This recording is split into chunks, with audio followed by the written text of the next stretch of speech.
Chosen one, why does your voice shake when you pray now? Why do your hands tremble when you open that Bible that used to bring you peace? Why does 3 a.m. feel like the loneliest hour in the universe when you're lying there, wide awake, whispering into the dark, God? Are you even listening anymore? Stop, right there.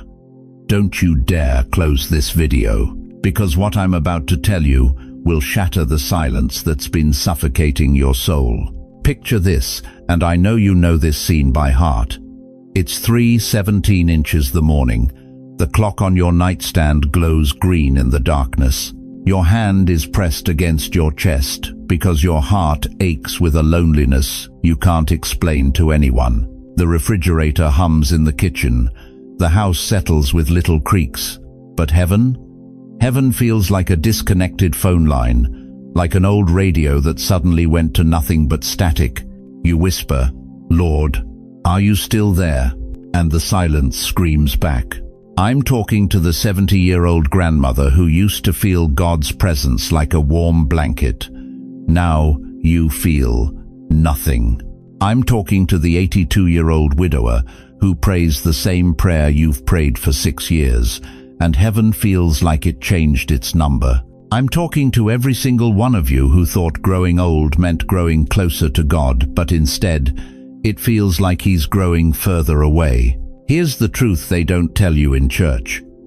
Sometimes God goes silent, not because He's abandoned you, but because something so massive is about to shift in the spiritual realm that heaven itself has to recalibrate. What if I told you that Archangel Michael, the warrior prince of heaven, the one who casts Satan out, the one who stands before the throne of God, has been standing closer to you than your own shadow? Even on the nights you thought you were completely alone. Even when you couldn't feel Him. Even when heaven felt like a locked door. Listen to me carefully. The silence was not God leaving you. It was heaven preparing you. Before we go deeper, I want to pause and thank every single one of you who has supported this message through super thanks. Your generosity means more than you know. You're not just giving. You're helping spread light to others who feel alone in their calling. Whether you give or not, I'm deeply grateful for your presence here. Your support, your time, your attention, it all matters. And if this message resonates with your soul, go ahead and let the Spirit move. By the end of this message, you will know exactly why God has been silent in this season. You will understand what Michael has been guarding while you've been grieving. And if you're in your 60s, 70s, 80s, thinking you're too old for God to rewrite your story, beloved, this is especially for you. Right now, type in the comments, I'm still here, Lord. That's not just a comment. That's your first act of faith. That's you telling heaven, I haven't given up. The silence is about to break. Michael has a message. And what happens next will change everything you thought you knew about why heaven went quiet. When did God's voice become a memory instead of a conversation? When did prayer turn from dialogue into a monologue you're not even sure anyone's listening to anymore? When did the God who used to move mountains in your life suddenly feel like a stranger who changed his phone number and didn't tell you? I need you to be honest with me right now. How many of you have stood at your kitchen sink, hands gripping the counter, staring out the window at nothing, and whispered, God, I've served you for 70 years. Why do I feel like you've forgotten my name? You remember when prayer used to work, don't you?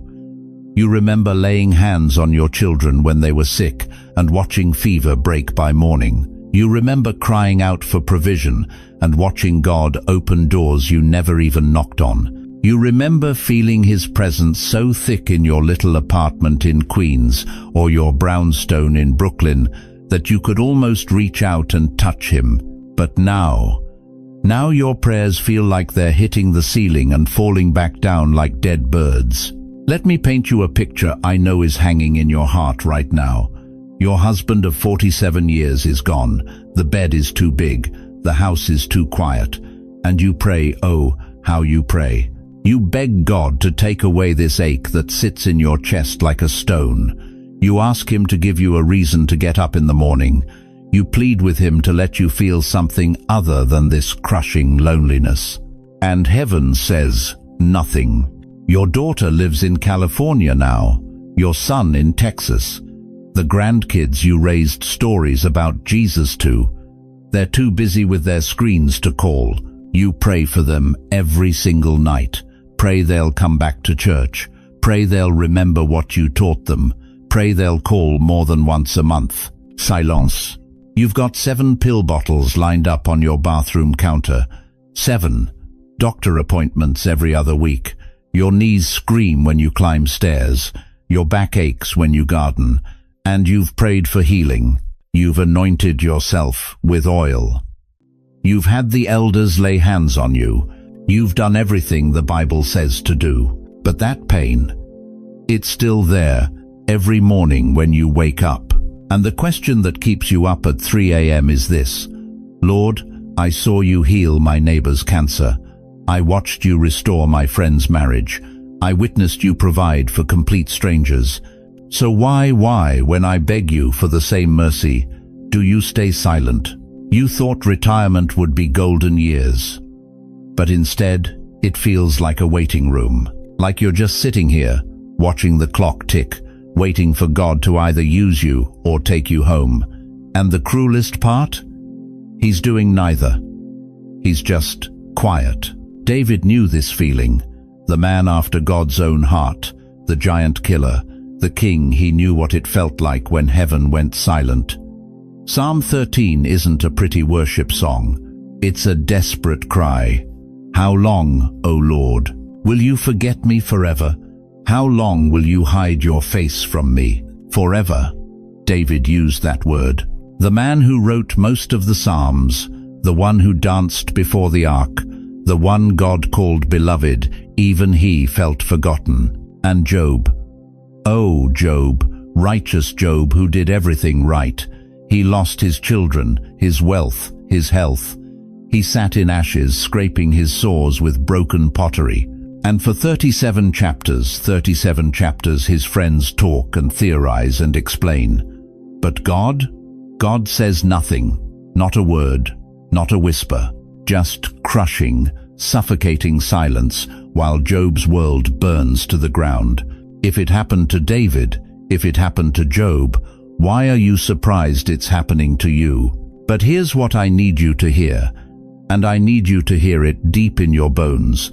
What if this silence wasn't punishment? What if it wasn't God forgetting you or abandoning you or moving on to younger, more useful servants? What if this silence was strategy? Think about winter in New York, December, January, February. You look out your window and every tree looks dead. Bare branches, brown grass, everything looks like it's over.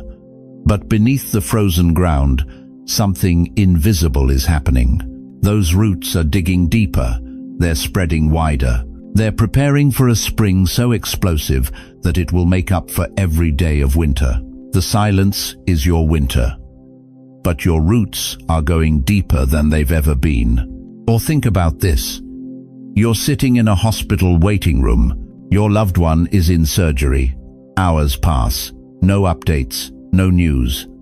The clock on the wall ticks so loud you want to scream. The silence is unbearable. But here's the truth. The silence doesn't mean nothing is happening. It means the surgeon is working. It means the most critical part of the procedure requires complete focus. It means something is being saved that couldn't be saved any other way. Your silence? God is operating, and what He's working on is far more valuable than your comfort. He's working on your calling. You thought the silence meant your prayers were failing. You thought it meant you'd done something wrong, that you weren't faithful enough, that you weren't worthy enough. But what if, and stay with me here, what if the silence meant God was preparing you for something so significant that it required complete reconstruction of everything you thought you knew about Him? If this feels like your life right now, if every word I'm speaking is reading your journal, Whisper it right now wherever you are. Lord, I'm listening, and if you can, write in the comments, "This silence has been my winter," because you need to know you're not alone. You need to see that thousands of others are walking through this same valley. The silence wasn't about punishment, it was about preparation. And what Michael is about to reveal will explain exactly what God has been doing while you've been grieving his absence. Let me take you somewhere you've never been, somewhere your prayers have traveled but your eyes have never seen. Picture this. Right now, as I'm speaking these words, there's a war room in heaven.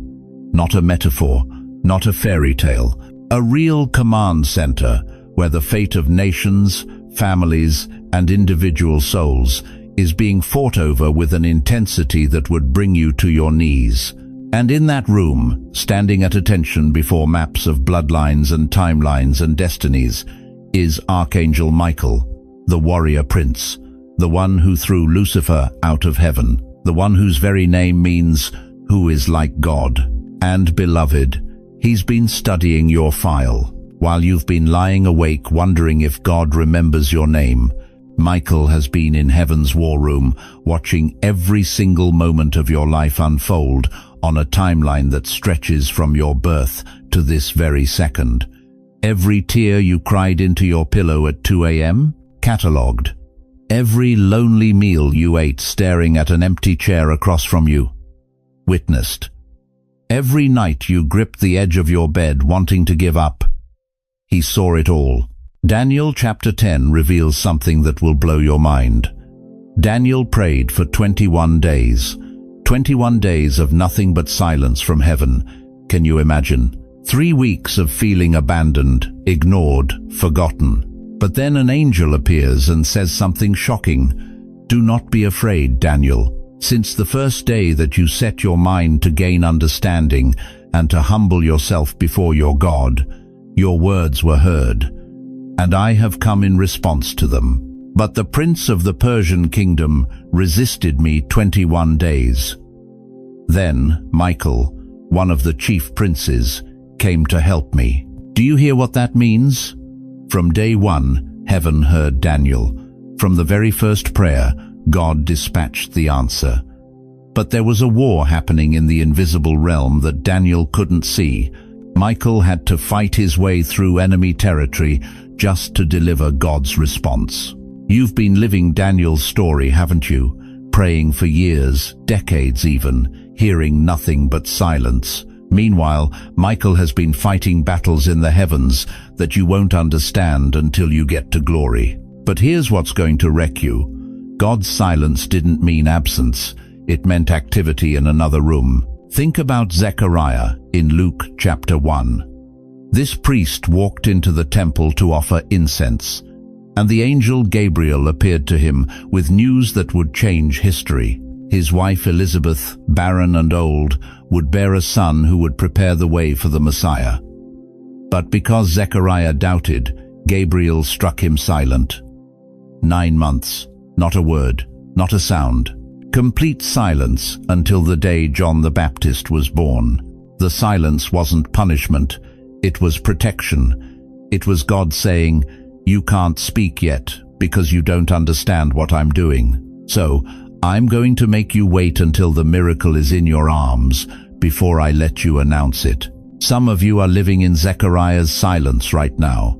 You've been muted not because God is angry, but because the miracle he's preparing is too big for you to announce prematurely. You'd ruin it with doubt. You'd sabotage it with fear. So heaven put you in a holy holding pattern until the promise is so undeniable that when you finally open your mouth, all that comes out is praise. Listen to me carefully. Some of you watching this are Daniels in your 70s and 80s. You prayed prayers in 1987 that you think God forgot about.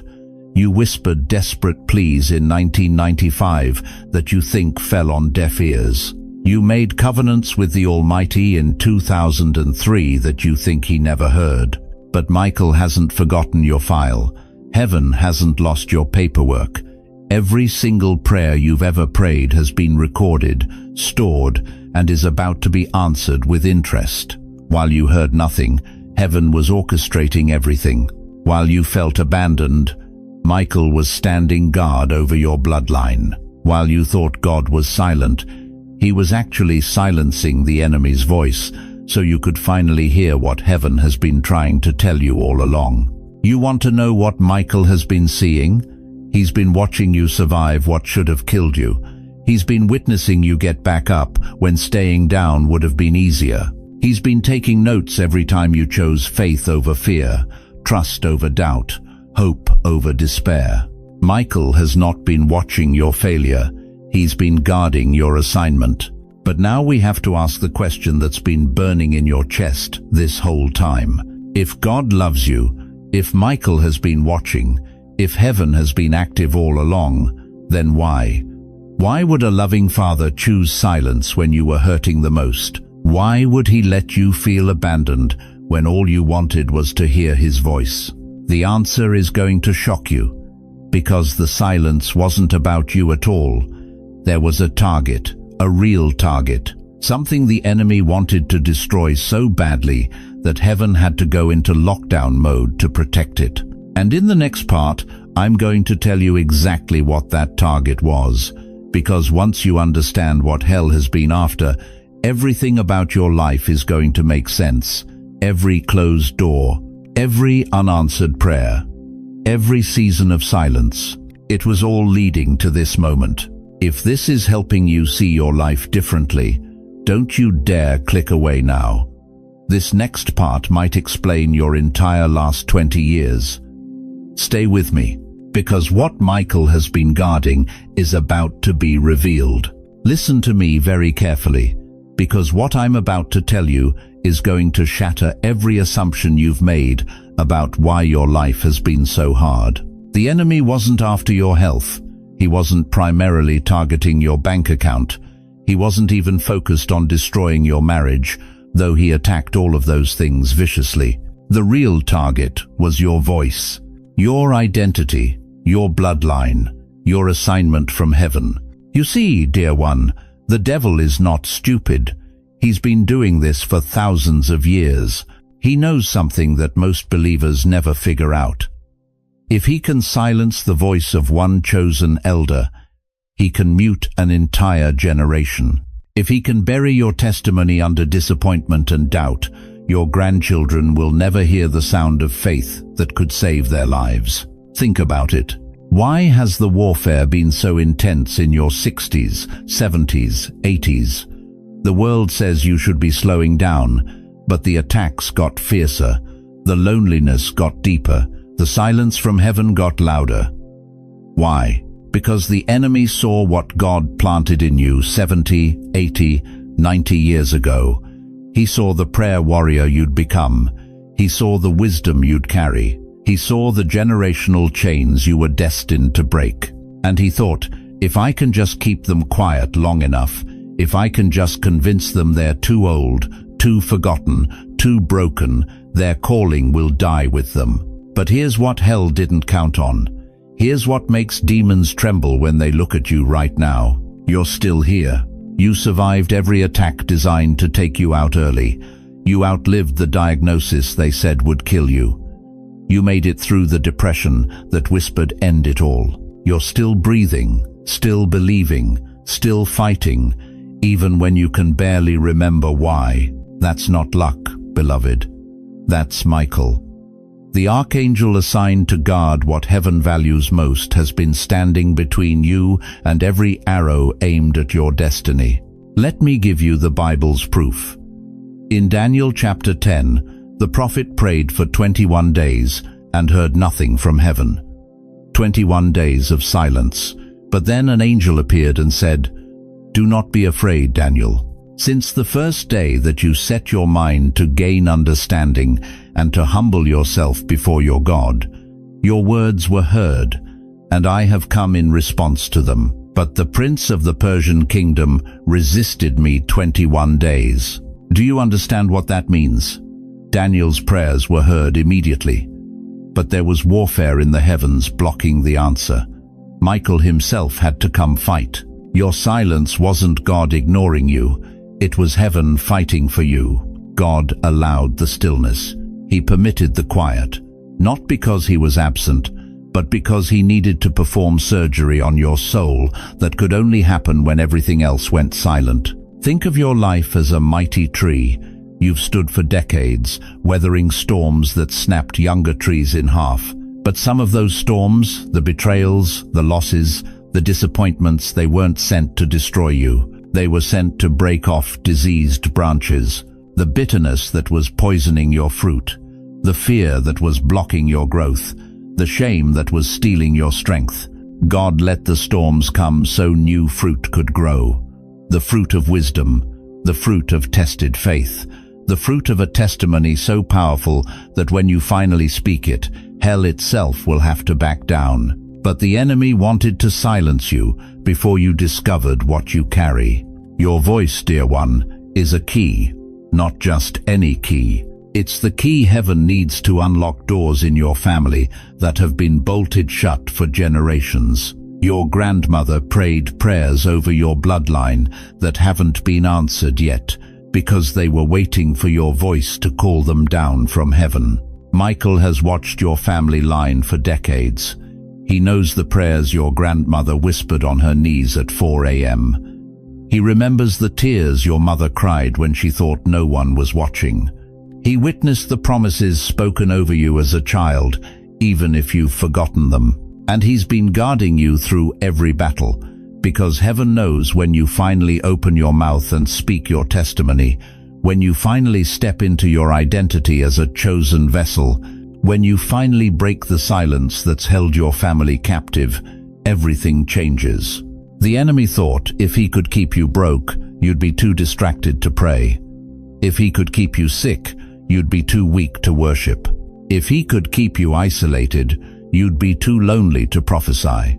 But what he didn't understand is that every attack was actually building the very authority he was trying to prevent. This is the revelation that's going to set you free right now. The silence wasn't God forgetting you. It was heaven protecting the most dangerous part of you, your assignment. You are not a retired saint marking time until heaven. You are a loaded weapon that hell has been desperately trying to keep holstered. You are a voice that demons have been working overtime to mute. You are a bloodline breaker that the enemy thought he buried under disappointment. But Michael has been standing guard, and the silence is about to break. If you're feeling this in your chest right now, if something ancient and eternal is waking up inside you, don't you dare scroll away. Type in the comments right now, "The real target was my calling." Say it out loud where you're sitting. This is you taking your life back.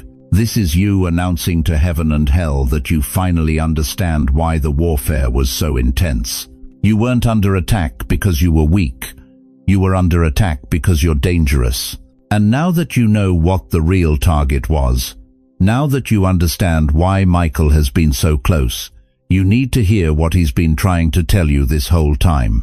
The message that will explain not just why God was silent, but what he's been preparing while you couldn't hear him. You know what's been haunting you, don't you? That season when everything stopped, when every door you pushed stayed locked, when that relationship you thought would last forever ended without warning, when your prayers felt like they were bouncing off a brass ceiling, when you woke up every morning feeling like you were wading through cement. You called it failure. You called it being stuck. You called it God giving up on you. But what if I told you something that will change everything you've believed about those frozen years? What if God had to spiritually put you under like a surgeon administering anesthesia because he was operating on things inside you that would have been too agonizing if you were fully conscious? Listen to me carefully, beloved. You weren't abandoned, you were anesthetized. Think about Genesis 2:21. So the Lord God caused the man to fall into a deep sleep, and while he was sleeping, he took one of the man's ribs and then closed up the place with flesh. God put Adam into a deep sleep, complete unconsciousness, not to punish him, but to build something Adam couldn't have survived creating while awake. While Adam slept, God was fashioning the answer to his loneliness, the completion of his purpose, the very thing that would change his entire existence. That season you thought was wasted, God was building your Eve, not a person, your purpose, your breakthrough, your next chapter. But here's what breaks my heart. You've been carrying shame about those years. You've been beating yourself up, thinking, if I had more faith, if I prayed harder, if I was stronger, I wouldn't have been so stuck. No, dear one, no. You weren't stuck because you were weak. God paralyzed you because what he needed to cut out of you would have killed you if you fought him during the surgery. Let me paint you the picture of what was really happening while you felt frozen. Your heart was on the operating table. God was cutting away decades of plaque bitterness from that person who betrayed you in 1987. Resentment from the job you deserved but never got. The calcified anger toward family members who should have protected you but didn't. If you had been fully awake, fully aware of how deep that knife had to cut, you would have fought him, you would have screamed, you would have run off the table. So he put you to sleep. Your mind was under the scalpel. God was rewiring thought patterns you'd carried for 70, 80 years. Those loops that played over and over. I'm not enough. I'm too old. I missed my chance. Nobody sees me anymore. Neural pathways carved so deep they became highways of defeat. But you can't rewire a brain while it's fully conscious and fighting every change. The patient has to be still. So he paralyzed you. Your bloodline was being transfused. This is the part that will shake you. God was literally changing your spiritual DNA. That family curse of poverty that haunted 3 generations, God was extracting it from your system. That pattern of broken relationships that destroyed your parents' marriage and tried to destroy yours, heaven was flushing it out. That depression that sat on your grandmother's chest and then sat on your mother's chest and then tried to sit on yours, the divine physician was replacing poisoned blood with the blood of the Lamb. But you can't survive that kind of transfusion while you're awake and watching. The shock would stop your heart. So he sedated you. And here's what they don't tell you in those comfortable church services. While you were under, while you couldn't feel God, couldn't sense his presence, couldn't hear his voice, Archangel Michael was standing guard over the operating room. The enemy was prowling, looking for a way in, whispering, "She's vulnerable now. He's weak now. This is our chance to finish them off." But Michael's sword was drawn. His wings were spread. His voice thundered into the darkness. "You will not touch God's anointed while the Father is working. You will not come near this table. You will not interrupt this surgery." You thought you were alone on that table. You were surrounded by warrior angels who wouldn't let hell get within 1,000 miles of you. Do you understand what I'm telling you? Those years when you felt nothing, when worship felt empty, when the Bible felt like words on a page, when prayer felt like talking to yourself, God wasn't ignoring you. He was saving your life. He was removing what would have killed you. He was installing what you'll need for where he's taking you next. You survived what should have destroyed you because you were under divine anesthesia. But here's the question that changes everything. Here's what until now really means. What happens when the anesthesia wears off? What happens when you start to wake up from the surgery? What happens when feeling returns to places that have been numb for years? That's where you are right now. This very moment.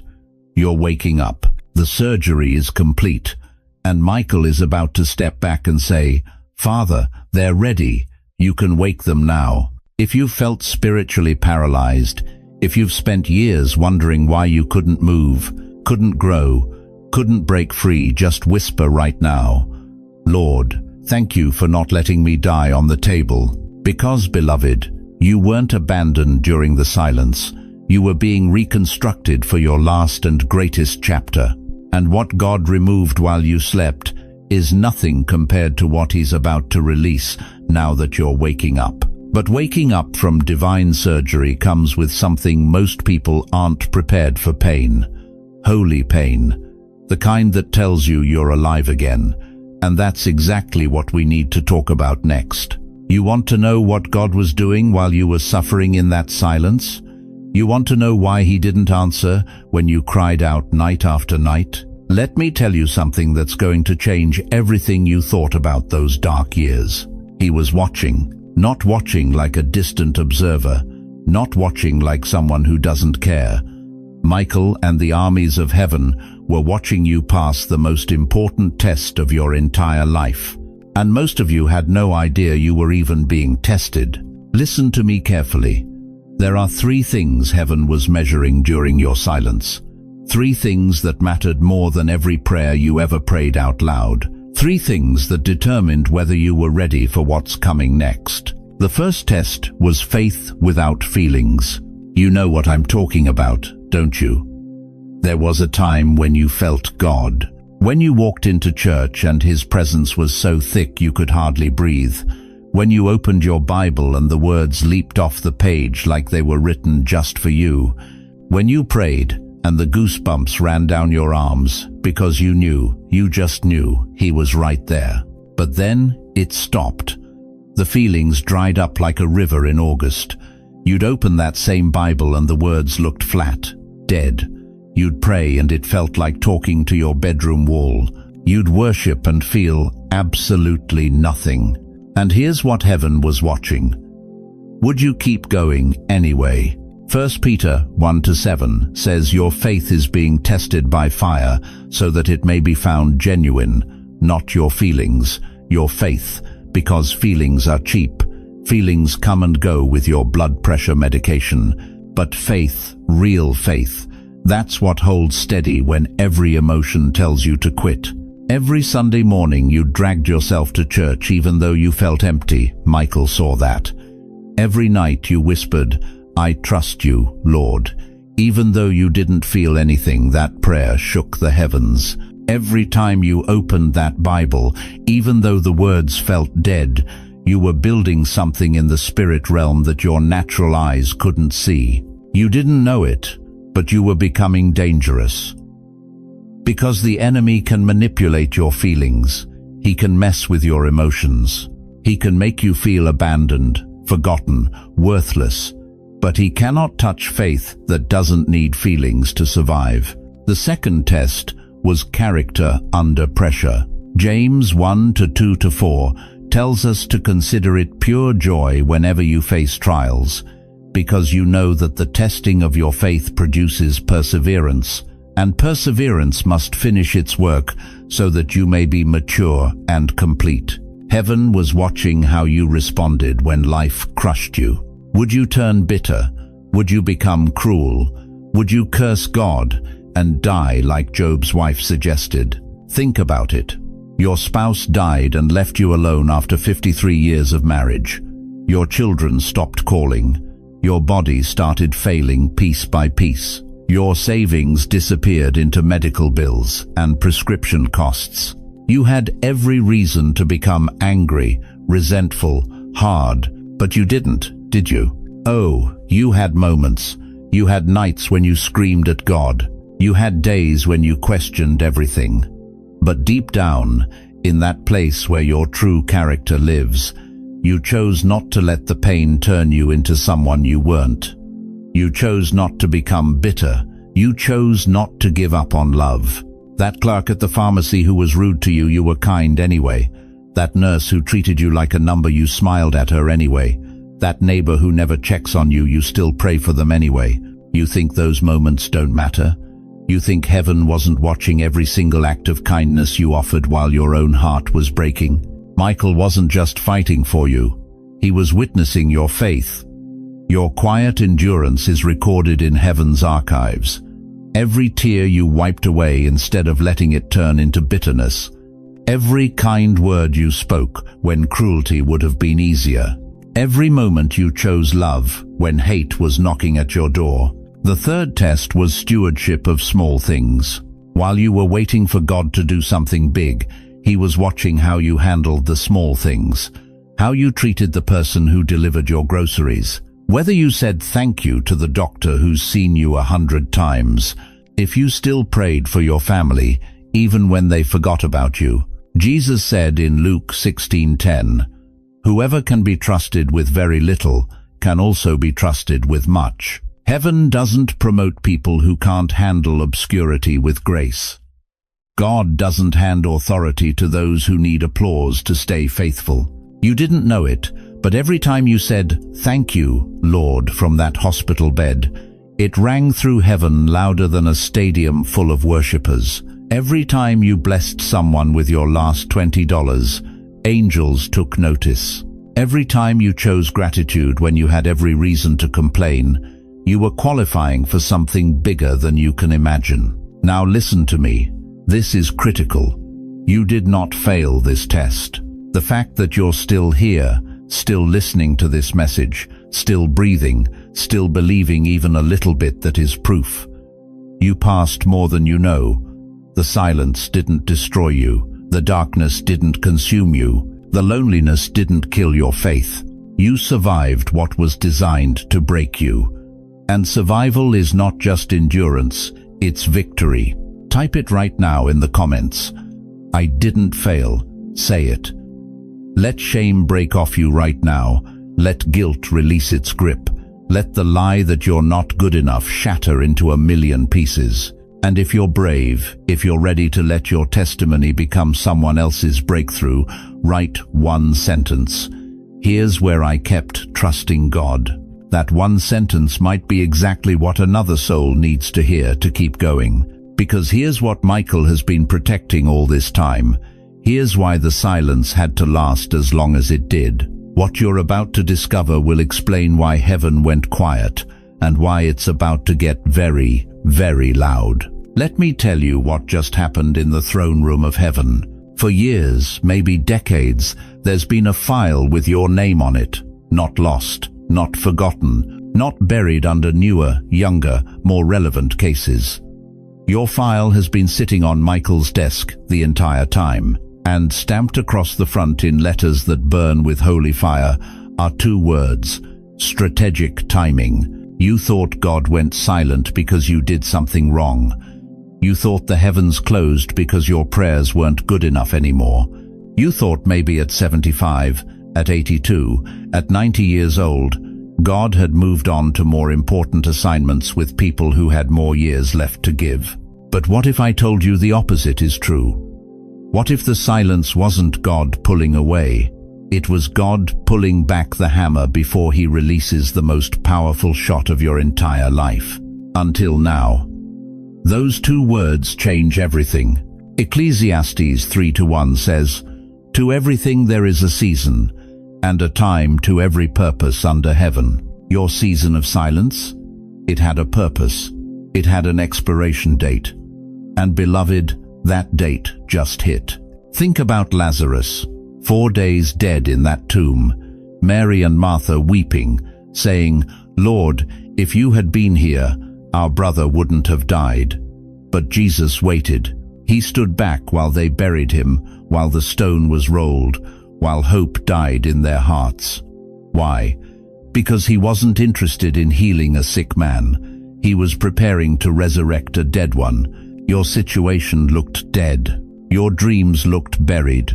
Your purpose looked like it had been rolled into a tomb with a stone so heavy nobody could move it. But Jesus specializes in the fourth day, the day when everyone else has given up, the day when the miracle seems impossible. That's when he shows up and says, "Until now you've waited. Now watch what I do." Right now, in the spiritual realm, Michael is breaking a seal. Can you see it? A scroll with your name written in the handwriting of God himself is being unrolled. Every prayer you prayed that seemed to bounce off the ceiling, they're all there. Every tear you cried in secret collected in heaven's bottle. Every moment you almost gave up but didn't record it as evidence of your qualification. And here's what that scroll says: approved for next assignment, not retired, not finished, not put out to pasture like some old warhorse who can't fight anymore. Approved. For your next assignment, because God doesn't measure your value by your age, He measures it by your availability. Listen to me, you 78-year-old grandmother sitting in that chair, you 85-year-old grandfather watching from your living room, you 67-year-old widow who thought your best days died with your husband. You will not spend your final years just re-watching the same news channels, eating the same meals, sitting in the same chair, waiting for time to run out. There is a new assignment for your voice. There is a fresh mandate for your story. There is a generational impact waiting to be released through your prayers. Think about Anna the prophetess. Luke 2:36 tells us she was 84 years old, 84, when she finally saw the Messiah she'd been waiting for her entire life. Decades of prayer, decades of fasting, decades of showing up at the temple when everyone else had given up. But when baby Jesus walked through those doors, she was the first to recognize him. Her age wasn't her limitation. It was her qualification. The silence you've been sitting in? It's the final hour of night before sunrise. We are standing at the edge of your dawn. And what's about to break over your life will make up for every year you thought was wasted, every opportunity you thought you missed, every moment you felt invisible. But here's how God's silence breaks. Pay attention, because you need to recognize it when it starts happening. First comes inner clarity. Suddenly, things that confused you for years start making sense. Suddenly, you understand why that door closed in 1987, why that person walked away in 2003, why that dream died in 2015. It wasn't random, it was preparation. Then come external shifts. Your phone starts ringing with calls you weren't expecting, messages from people you haven't heard from in years, opportunities that seem to come out of nowhere. That's not coincidence, that's confirmation. That's Michael executing the assignment heaven just released. Finally, generational impact. Your children who stopped calling start reaching out. Your grandchildren who seemed lost start asking questions about faith. Your family members who mocked your devotion start noticing something different about you. Joel 2:28 promised, "Your old men shall dream dreams, not remembered dreams." Present tense, active. You are about to dream with authority that shakes bloodlines. And here's the word that's going to wreck you. Joel 2:25 declares, "I will restore to you the years that the locust has eaten." Those years you thought were wasted, God's been recycling them into wisdom and authority for this exact season. Every disappointment was a lesson. Every heartbreak was a classroom. Every closed door was redirection toward the one door that's about to swing wide open. The silence wasn't God abandoning you. It was God positioning you. And the positioning is complete. So I'm asking you right now, say it out loud where you're sitting. My silence season ends now. Don't whisper it. Declare it. And in the comments, write 2 words that will activate what heaven just released. Heaven, I'm ready. Because Michael didn't guard you through the silence just so you could stay comfortable in it. He guarded you so that when the silence breaks, you'd be strong enough to handle what comes next. Now listen to me very carefully, because what I'm about to give you isn't theory. This is your battle plan. This is how you step from silence into assignment. This is how you move from feeling forgotten to becoming the voice your family has been waiting for. You've spent months, maybe years, wondering if God would ever speak to you again. And now that the silence is breaking, now that Michael is standing at attention over your life, now that heaven is repositioning you for your final and greatest chapter, you need to know exactly what to do. Because, beloved, this moment requires action. Not someday action, tonight action. Here's what breaks my heart. I meet seniors all the time who say, "Pastor, I want to serve God, but I don't know where to start." And I look at them 70, 80, 90 years of walking with Jesus, and they're waiting for some massive supernatural sign when God is saying, start with the chair in your living room. So let me give you 7 simple, powerful steps that will activate this new season in your life. Not complicated theology, not religious performance, just practical obedience that will open the floodgates. First, and this is not optional, create a quiet corner. I'm talking about one chair, one small table, your Bible, a notebook. That's it. This becomes your meeting place with God. Not the couch where you watch TV, not the bed where you scroll your phone. A sacred space where you meet with the Almighty every single morning. Exodus 25:8 says, "Let them make me a sanctuary, that I may dwell among them." You're not building a temple, you're designating a chair. But that chair becomes holy ground when you consistently show up there. Second, and this will change everything, write your testimony. I don't care if it's 3 sentences or 3 pages. Write down what God brought you through. That cancer diagnosis you survived. That marriage He restored. That financial miracle when you were down to your last dollar. Write it down in simple words, because Revelation 12:11 says, "They overcame him by the blood of the Lamb and by the word of their testimony." Your story is not just memory. It's a weapon. It's your legacy. And when you write it, you're creating ammunition for spiritual warfare and inheritance for your grandchildren. Third, pray out loud for your family daily. Not silent prayers, out loud prayers, using their names. Father, I lift up Jennifer today. I speak protection over Marcus. I declare breakthrough for Anthony. You know why this matters? Because Michael partners with prayed words. Daniel 10:12 shows us that the moment Daniel began to pray, the angel was dispatched. Your prayers aren't just reaching God, they're activating angelic assignment over the people you love. Fourth, and this is where most people miss it, say yes to small assignments. God's not calling you to preach at Madison Square Garden. He's calling you to make that phone call, write that letter, pray with your neighbor over the fence. Zechariah 4:10 asks, "Who dares despise the day of small things?" The enemy wants you waiting for something massive, while God is saying, "Will you be faithful with what's in front of you?" Don't despise small doors. Small doors lead to supernatural destinies. Fifth, this is spiritual warfare at its finest. Replace every thought. Every single time your mind whispers, "I'm too old," you speak out loud, "I'm perfectly timed."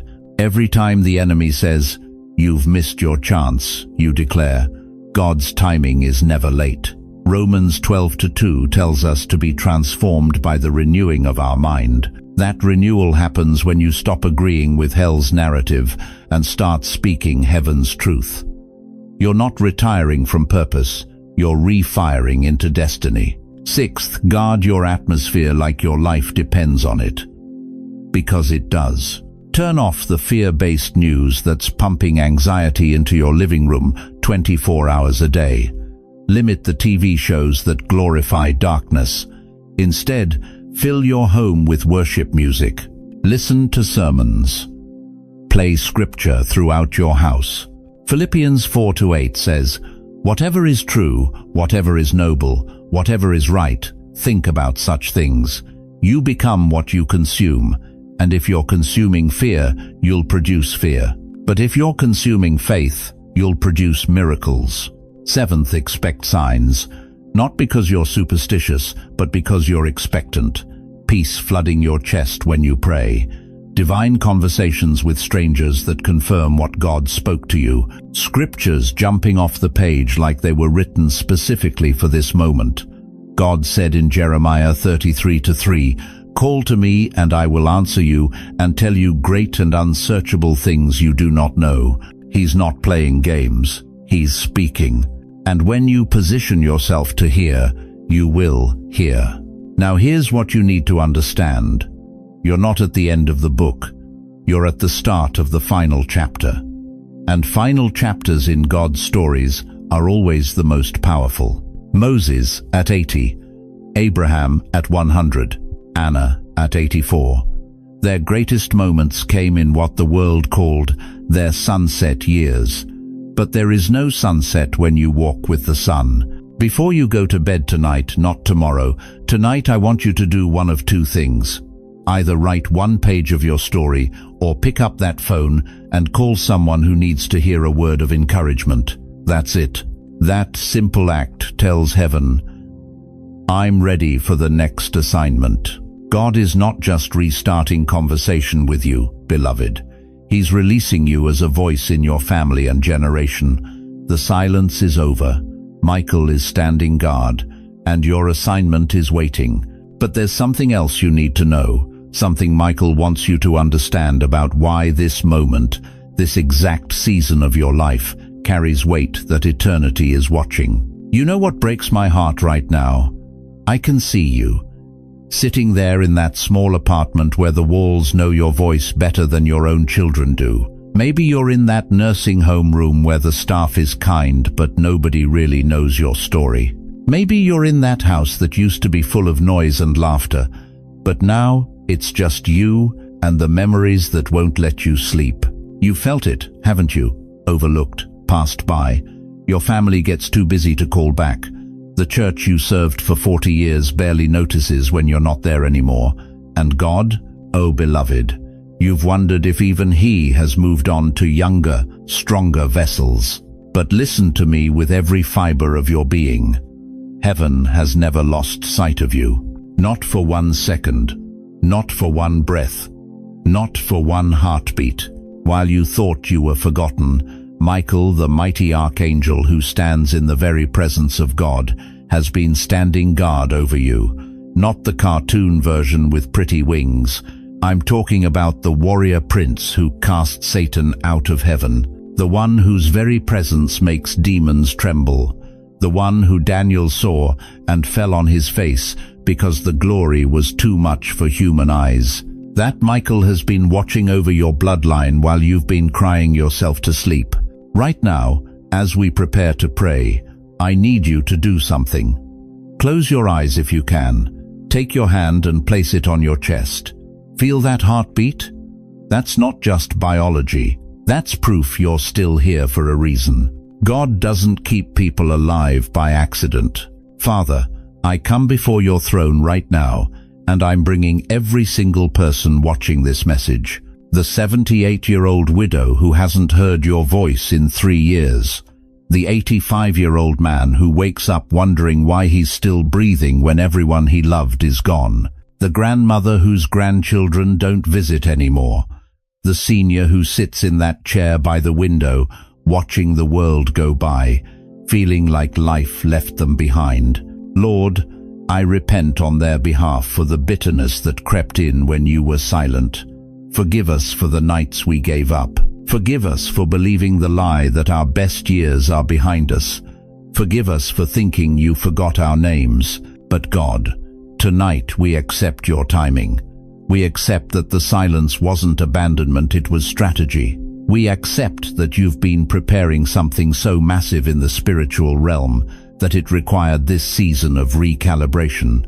And now, Father, we're asking you to speak again. Open our ears to hear your voice like we did when we were young. Let us feel your presence the way we used to. Remind us that age doesn't disqualify us, it qualifies us. I'm praying over their bodies right now. Every ache, every pain, every medication they take, every diagnosis the doctors gave, Lord, breathe life into these mortal frames. Romans 8:11 says the same Spirit that raised Christ from the dead gives life to our mortal bodies. So I'm calling life into tired bones, clarity into foggy minds, strength into weak limbs. I'm praying over their memories, the good ones that make them smile and the hard ones that make them weep. Redeem it all, Father. Let every experience become wisdom for the next generation. I'm praying over their families, the children who stopped calling, the grandchildren who are too busy, the relationships that broke. God, you're the mender of what's been torn. Bring reconciliation where there's been distance. Bring healing where there's been hurt. And Lord, I'm praying over their remaining years. However many days, months, or years they have left, we're surrendering all of it to your purpose. Use them, Father. Don't let them fade quietly. Let them roar one more time for your glory. Now, listen to me, chosen one. You are not the leftover generation. You are not the forgotten ones. You are not taking up space until heaven calls you home. You are the hidden generals God saved for last. You are the secret weapons He's been refining in obscurity. You are the elders this generation desperately needs, but doesn't know how to ask for. The world sees your age and thinks decline, but heaven sees your experience and thinks deployment. If this word pierced your heart tonight, I need you to say it out loud right where you are. Say it even if your voice shakes. Lord, I give you my remaining years. Say it again, louder this time. Lord, I give you my remaining years. And in the comments right now, I want you to type 5 words. I'm ready for my final assignment. That's not just a comment. That's your public declaration. That's you telling heaven and hell and everyone watching that you refuse to fade quietly into the background. You don't have to walk this season alone. Come back to this message when the silence feels heavy. Listen to it again when doubt creeps in. We're a community here, thousands of seniors just like you, who refuse to believe the lie that God's done with us. And if this helped you tonight, share it with one person, just one. Someone who feels forgotten by God. Someone who's sitting in their own silence, wondering if heaven changed its number. Don't let them walk through this alone. The silence is breaking, beloved. The file with your name on it has been reopened. Michael has seen it. Heaven has stamped it. And whether you're 60, 70, or 90, God is whispering again. He's saying, I was silent, but I was never gone. And what I'm about to do through you will make up for every year you thought was wasted. Your final assignment begins now.